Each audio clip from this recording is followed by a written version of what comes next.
Welcome back to my channel! At para sa mga new subscriber, welcome to my channel! Ako si Mary Ann Sasaki, ang inyong bestie! Yes!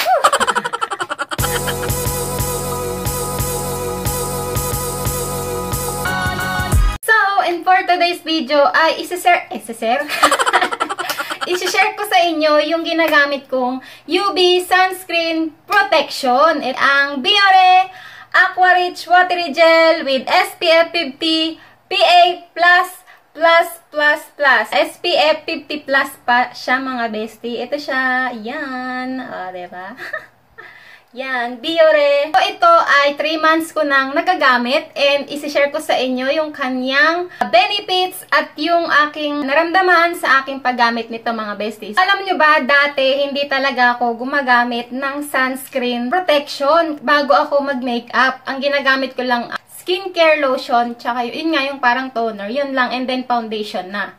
Iniisip ko, ang lagkit, ganyan, and yung foundation may SPF naman, pero kailangan pa rin natin ng sunscreen protection kapag bago tayo mag-makeup, or kahit hindi kayo mag-makeup, kahit ito lang na sunscreen ang inyong suotin. Alam nyo ba kung bakit ako nagagamit na ng ganito? Kasi may edad na tayo, yung araw ay talaga namang grabe. Ang effect nito pag tayo ay sobrang nasisikatan ng araw. Nagkakaroon tayo ng mga imperfection sa muka, katulad ng mga freckles, ganyan. Lalo na ako dito, dumadami na yung aking pekas, tsaka dito sa mata, nagkakaroon na rin, ayan. At ayun na nga, gumagamit na ako nitong Biore Sunscreen Protection. Ito ang first time kong ginamit na sunscreen protection sa aking muka. So, ano nga ba ang Biore UV Aqua Rich Sunscreen? So, sa packaging muna tayo mga bestie. Ayan, kapag binili nyo, ganyan ang kanyang itsura. Nakadikit siya doon sa may karton na kanyang packaging. And then, kapag tinanggal nyo, meron pa siyang plastic na packaging. Talaga namang magandang-maganda at maayos na maayos ang kanilang pagpapackaging ng produkto nila. So, ito na ngayon siya pag wala ng packaging mga bestie. Plastic ba to? At ang kanyang takip ay plastic din. Meron siyang 70 ml. Ito ay made in Japan. Ang kanilang manufacturer ay Kao Company. Ayan, Kao Company. Ito siya. Yan yung kanyang company manufacturer, ang Kao. Yan, Kao. At ang brand name niya ay Biore products. Pwede ito sa muka at sa katawan mga bestie. So, 2-in-1 na siya. Hindi na kayo magbibili ng dalawang sunscreen protection. Biore UV Aqua Rich Watery Gel SPF 50+, PA+++. 4 na plus mga bestie. So, World's first micro defense formula provides even UV coverage at a micro level. Ayan. Amazing lightweight even during re-application. Infused with skincare ingredients, hyaluronic acid, royal jelly extract, and moisturizing butylene glycol. Ayan yung kanilang mga sama dito sa brand na to, sa sunscreen na to. And unique hydrating aqua micro capsules release moisture during application. Tapos, very water resistant, yet easy to remove with soap. Mas madali siyang matanggal or tanggalin kapag maghihilamos na kayo. And then, no added colorant, non-comedogenic, allergy tested, light weary texture, spread easily and absorb instantly with no white cast mga bestie.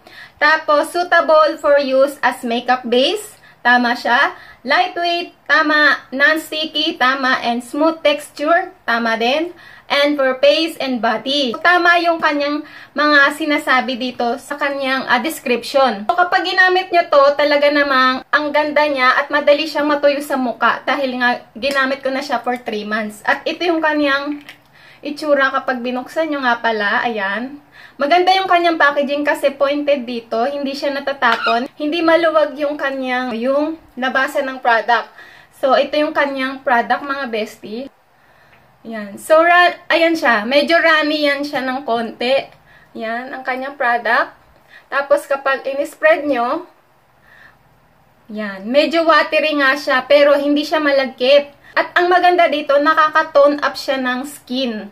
kumbaga magliliwanag or magbubloom yung kulay ng skin nyo. Nakaka-tone up siya, nakakaliwanag siya ng skin. Ayan o.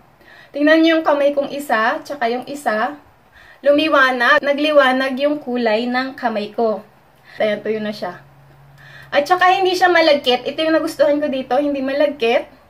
Nag-tone up siya at hindi siya malagkit sa mukha, hindi siya mainit. Mabango din siya. Ayun ang nagustuhan ko, hindi malagkit at madali siyang matuyo sa mukha.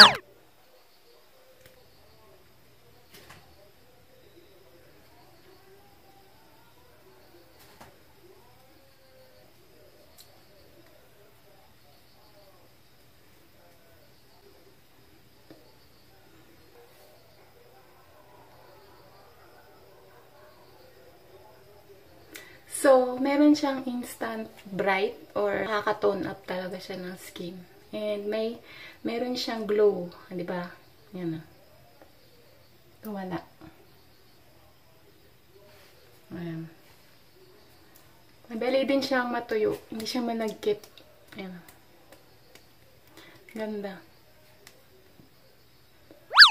At tamang-tama to kapag bago ka mag-foundation, mga bestie. Ito, tulad nito, gamit ko siya ngayon. Wala siyang white cast, wala siyang puti na naiwan kapag katapos niya mag-foundation. Lalo na kapag nag-ilaw ako dito ng ring light. Oh, diba? Ang ganda.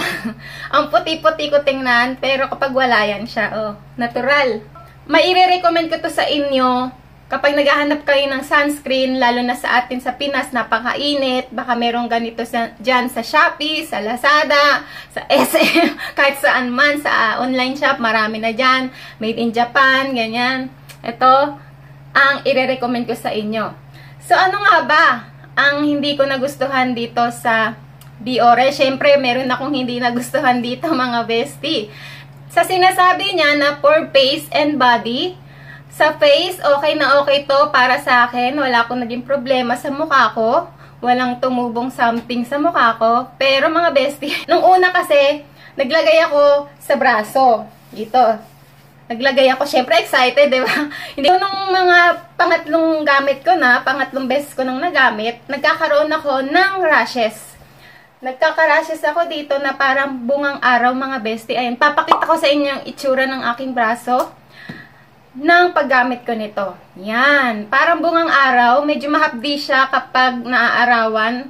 Magaspang siya. So, hindi ako nahiyang, mga bestie, dito sa katawan. So, sa katawan, hindi ako nahiyang sa kanya, mga bestie. So, ewan ko na lang sa inyo. Depende naman tayo ng katawan or ng skin. Ng reaction ng skin natin, iba-iba. So, huwag niyong itutulad sa akin yung experience ko sa katawan. Hindi hiyang sa akin sa katawan. Pero buti na lang, mga bestie, sa mukha, ay hiyang siya. Yun ang ma-okay doon. Hindi sayang yung product, di ba? Okay na okay siya sa face ko. Walang naging problema sa face ko. Hindi ako nagkaroon ng rashes. Kaya, okay na okay to sa mukha ko. So, ilalagay ko na lang dyan sa screen. Ang presyo, affordable to. Para sa Japan ay mura itong Biore UV Aqua Rich Watery Gel SPF 50+, PA+++++. Tama ba? So, yun lang, mga bestie. Recommendable ang Biore UV protection. Kung gusto niyo to, pwede nyo itry. Mabibili nyo to sa mga drugstore dito sa Japan, sa cosmetics shop.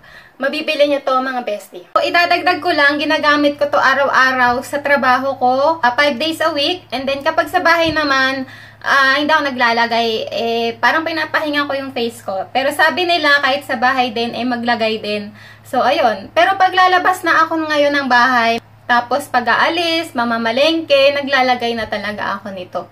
Talaga namang maganda yung kanyang result kapag naka-makeup kayo. Ang ganda ng skin nyo. Yung parang healthy skin. Nagbo-bloom or yung moist, hindi dry tingnan yung face nyo kapag naglagay kayo nitong Biore Sunscreen Protection. At ito yung kanyang brand, Biore UV. Yan. So, 70%, matagal-tagal nyo na itong magagamit.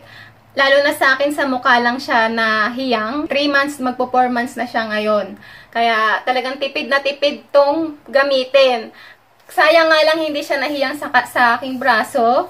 Pero okay lang, at least nahiyang siya sa mukha ko tsaka sa batok. Nilalagay ko nga rin pala sa leeg tsaka sa batok to mga bestie. At least nahiyang siya sa aking face tsaka sa batok tsaka sa leeg. Dito lang talaga hang hindi.